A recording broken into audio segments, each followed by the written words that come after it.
Welcome or welcome back to Rumor Society. On this channel, we share our opinions on social media stories and headline news. Now let's get into today's story. Alright, y'all, so today we're going to be listening to this woman tell her story time, her first experience of physical violence between her and her boyfriend. So she titled the video, "My First Encounter with Domestic Violence with My Ex-Boyfriend, who is now in prison for life, plus 66 years. As always, I want to issue a trigger warning. This video more than likely will contain sensitive topics. Just be aware of that before you proceed. Hey y'all, so I know I came on here and I said that I would give a story time on how I encountered my first encounter with domestic violence with my ex-boyfriend. And like I said, this is probably going to be a couple parts to it. So, July the 22nd of 2020,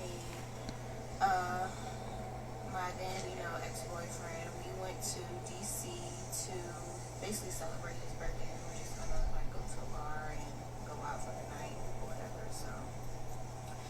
Drive up to DC, we get to the hotel room, check in, getting dressed for the night, and he asked me to take a picture of him, so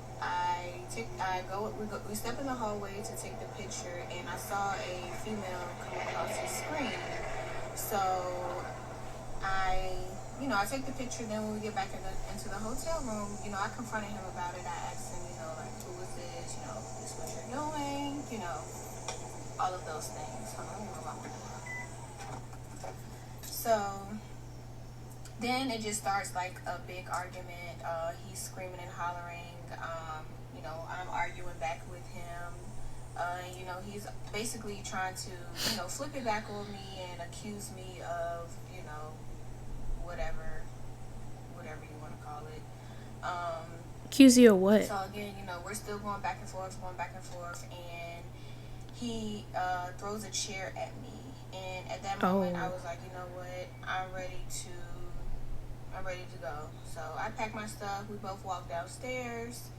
We get downstairs, and he pulls off really fast. No, he goes. I think he went to get the car. I think the car was maybe like in a parking garage or something like that.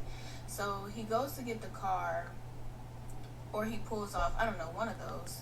And I'm standing outside, but I'm texting my friend that I know lives up there, seeing if he could get one of his friends to pick me up and take me back home to Richmond, because I just knew that the drive home was not going to be a peaceful drive home. So as he comes back around, I get in the car and he snatches my phone out my hand and sees that I'm texting the person asking for a ride.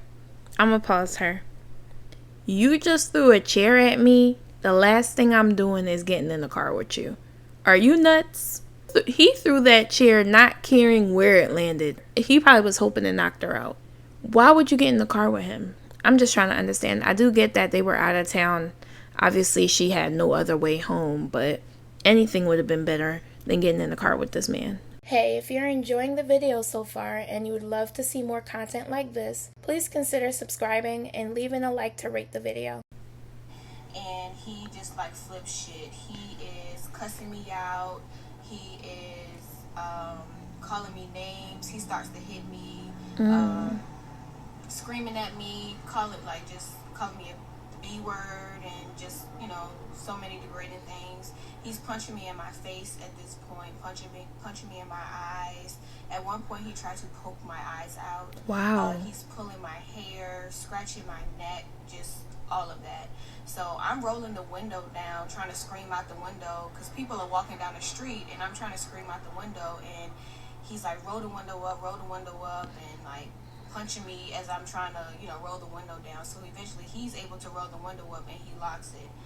Then I tried to open the door to, jump out of the car, and he's snatching me, so he's driving and I'm in the passenger seat, so he's snatching me this way and tugging and pulling on me, and I'm not able to open the door, and he's locking the doors. And I'm crying, my lips are bleeding, my face is bleeding, my nose is bleeding, I have like scratches everywhere, my clothes are falling off of me because he's like pulling and tugging on me. So we're driving around the city. Eventually I was able to get in the back seat, and he took my purse, my wallet, my laptop, and my school books, because I was in school at this time. I was in school for my bachelor's degree. He throws everything on the highway, and like, wow, that broke my heart. Like, I could not believe he threw all of my things on the highway. So he's still cussing at me, he's spitting on me, just being trifling. So do you know how much you have to hate somebody to degrade them by spitting on them? Him spitting on her was telling her exactly how he felt about her. Throwing her things out the window is one thing. Physically assaulting her is another. But spitting on her, he hated this woman. he spins me back around to the stuff that he threw on the highway, and he gets out and he gets my purse. And I believe, so yeah, and I think I still have my phone on me at the time. So in the midst of this, I am texting my sister, and I share my location with her. I let her know what's going on, and she's able, to see my location or whatever. And I think I contacted his best friend, and then I contacted his mom, or his best friend contacted. Why are you contacting all these people? Why you ain't call the police? She got time to contact sister, best friend, mama. Why didn't you call the cops? Basically trying to get his attention so he could, calm down and, not go insane, even though he was already going insane. So we're still driving around, and eventually he throws my phone out in DC. So at this point, I don't have a phone. We're going back to the hotel because he doesn't have his stuff. Before he goes back into the hotel, I'm in the back seat. He gets in the back seat and was like, "Stay right here. You promise you won't go nowhere." And I was like, "Yeah, I'm not gonna go anywhere." At the time, obviously, I wanted to get out and I wanted to get help, but my clothes were ripped off of me. My boobs were out. I had a romper on. I'll actually insert a picture of what I look like before all of this happened and what I look like after all my clothes were ripped off. Wow. But yeah, everything was ripped off of me. Y'all, look how this man drained the life out of this woman. She looks gorgeous here. So gorgeous. Look how this man drained the life out of this young girl. Face swollen and puffy. Look like maybe her nose, something going on with the bridge of her nose there. Look how he did her. This man hated this woman. He hated her. Wow. And it was a 7-Eleven right next to the hotel, and I really wanted to go into the 7-Eleven, but I was embarrassed. Didn't know what to say. Didn't know what I was gonna do. You were embarrassed. You could have lost your life. I don't care if you was butt naked. You should have ran in there and begged for help. All your other belongings he tossed. All you had left was your life. I would have never sat in the car and wait for him. He actually, before he got out the car to go into the hotel to get his stuff, he got in the back seat, said he would, he promised you're not going to go anywhere, and he starts crying a little bit, basically apologizing, manipulation, saying sorry, just all of this stuff. And I'm like I'm crying, and I'm in distraught, I don't know, I just can't believe what's going on. And then he punches me in my face again. What? So he finally goes into the hotel. I'm still in the car, weeping, crying, don't know what to do. He gets back in the car, and we head down 95 South back to Richmond. He's still screaming and yelling at me, asking me all these questions. He continues to turn around and spits in my face. We get off on I think it's the Stafford exit, and he pulls over near I want to say it was a tropical smoothie and I forgot what the other place was, but he pulls over, yanks me out the car, pushes me into these like bushes or whatever, and basically like says to me like, I'm gonna kill you, and I'll run you over with this car, and just he's kicking me. He's like, so he's on my back at this time, and he's like choking me, saying like, I'll kill you, I'll run you over with this car, like just basically like talking aggressive.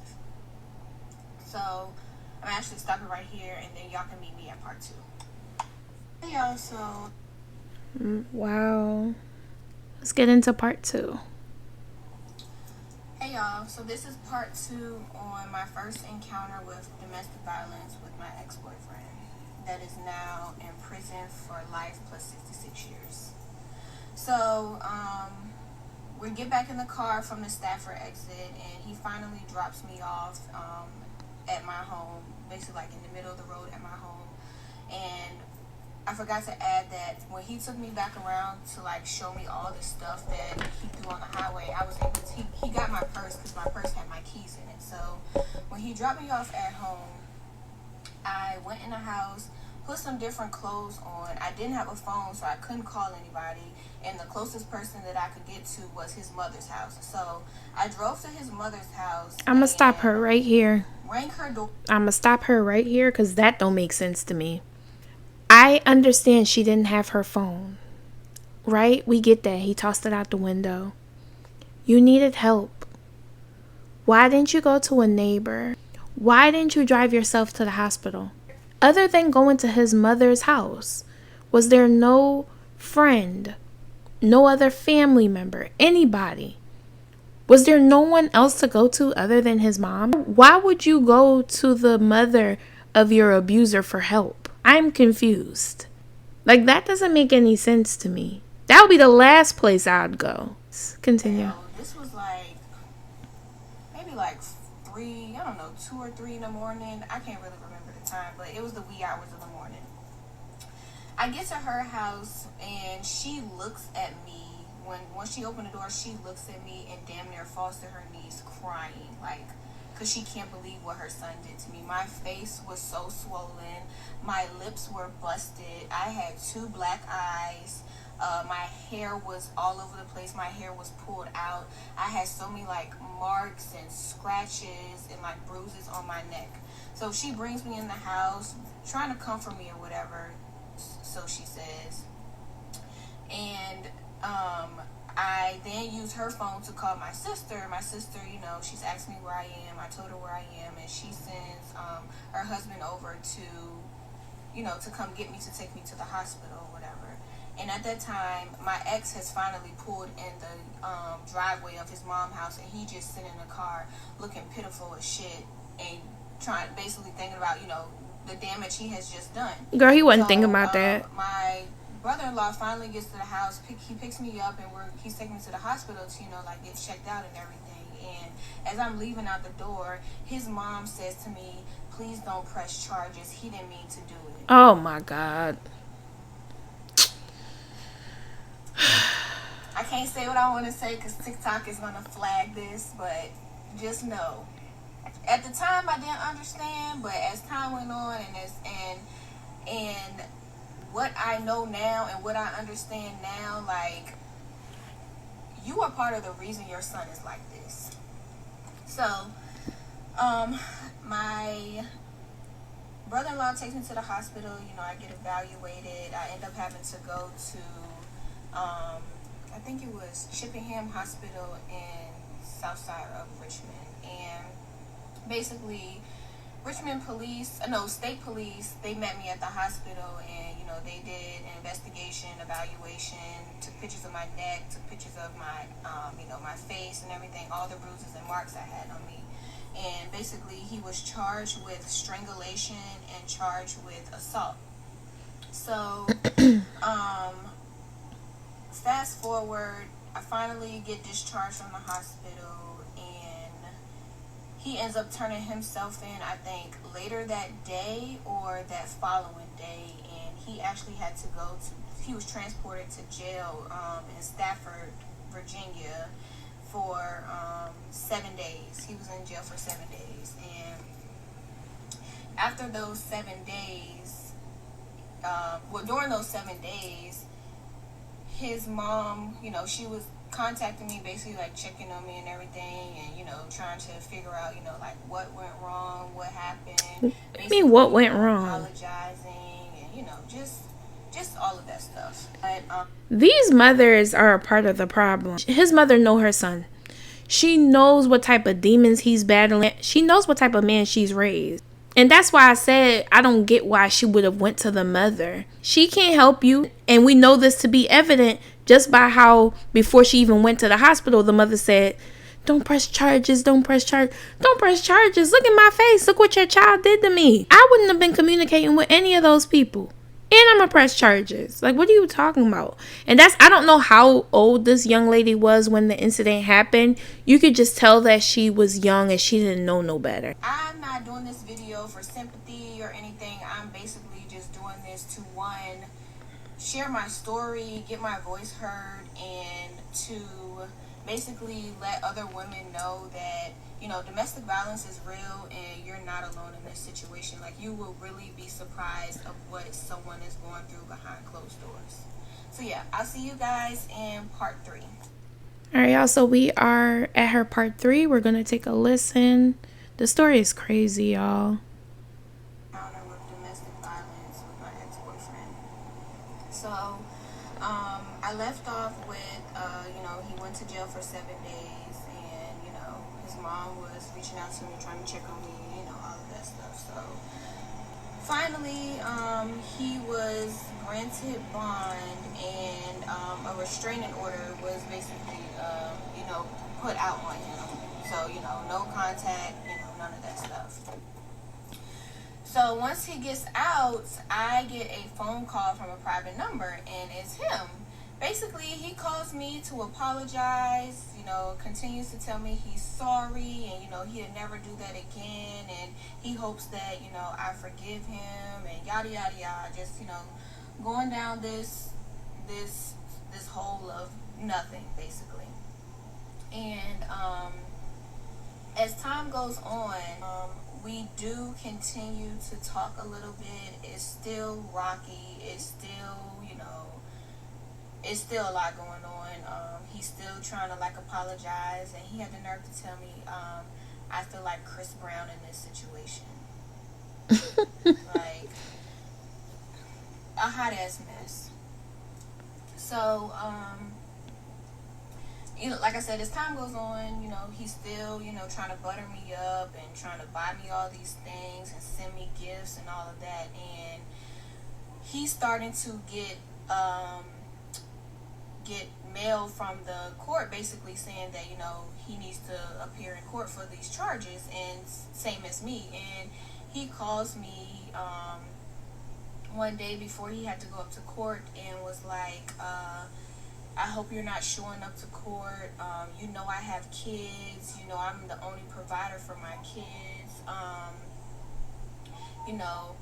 Just basically trying to get me not to show up to court because, he didn't want to be found guilty on the charges. So he actually threatens me multiple times saying that, I'll kill you if you come to court. I'm going to do something to you if you come to court. Just saying all these crazy, wild things to me. Wow. And if I'm being honest, I never showed up to court because I knew what he was capable of. Like, prior to this whole situation that happened in Washington, D.C., this was after the situation in Washington, D.C., when we were kind of still, seeing each other here and there, whatever. He got mad at me for something and chased me down the steps at his mom's house with a gun. So, this is what I'm saying. I'm gonna pause her. Because she's starting to piss me off. Oh, my goodness. I'm trying not to victim blame. I'm also trying to give grace. Because I know she was young when this happened. I know. Just from her talking, her mentality, I know she was younger. She just said out of her mouth, after the incident that happened in DC. So after he punched her and, spat on her and all that stuff, threw her stuff away. After, because she kept talking to him, he was able to gain access again over his mom's house, gave him the opportunity to chase her down some steps with a gun.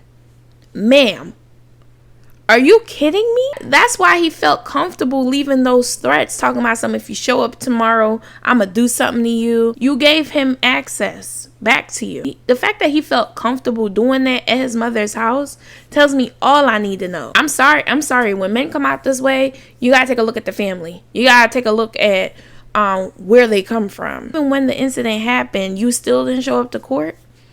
I'm sorry. I would feel safer if he was locked up. This stuff was escalating. I knew what he was capable of. I knew that he was not sorry. I knew that he would do something crazy to me. Wow. Like he's already done. Like, basically beating me up from DC to Richmond, punching me in my eyes, spitting on me, pulling my hair out. Like, I knew what he was capable of.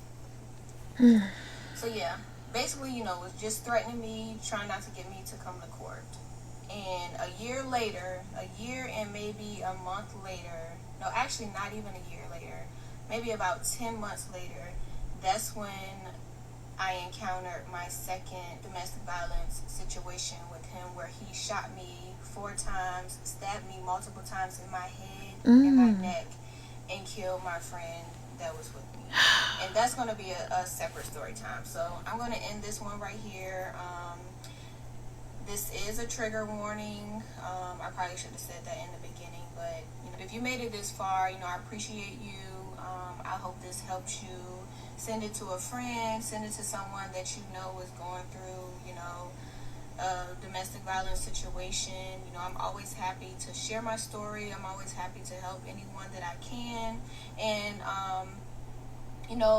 I learned so much from this, and I'm still learning so much from this. It's not easy, but it's something that I feel like I had to go through. I didn't understand why, and some days I still don't understand why. But yeah, and I also wrote a book called I Will Survive. It's a personal story on domestic violence by me, Sir Lisa Collins, and it's available on my website at women.org, and it's also available on Amazon. So yes, I hope to see you guys in my second story time. Okay, so this is part 3 of my... Alright, y'all, so she just wrapped up her part 3. I'm really not trying to victim blame this woman. I don't want to do that. But I'm listening to everything she's saying, and the fact that she broke contact with her abuser, it ended up leading to someone losing their life, and that's so sad. She talked about, a second part to this, or her second story time, the one that led him into prison. You guys see she has a scar right here on her neck and several on her forehead. She talked about how he shot her and stabbed her multiple times, and I guess her friend was there with her, and unfortunately her friend lost his life. He had nothing to do with this. He had nothing to do with this relationship. It simply seemed like maybe he was helping her. I don't know. We gotta listen to the other story. Someone says, "Why did you continue to talk to him after that situation with the chair? I'm so sorry." Wow, poor girl that passed away. She responded to this person and said, "When you're in an abusive relationship, it's never as simple as leaving." Someone else said, "I don't understand how he put you through all that, unalived your friend, and you know what he's capable of. Why continue to be with him?" She responded by saying, "If you have nothing positive or uplifting to say, kindly exit my page." I don't think she was saying anything rude or mean. I think that's a valid question. Because you continue communication with him, he was able to unalive your friend. I mean, nothing can be done about it now. This incident happened already. The friend is no longer here. She has to live with that. But I think that's a valid question. I would like to know. I am going to end this portion of the video here, and we're going to come back. All right, guys, I'll see you in the next video.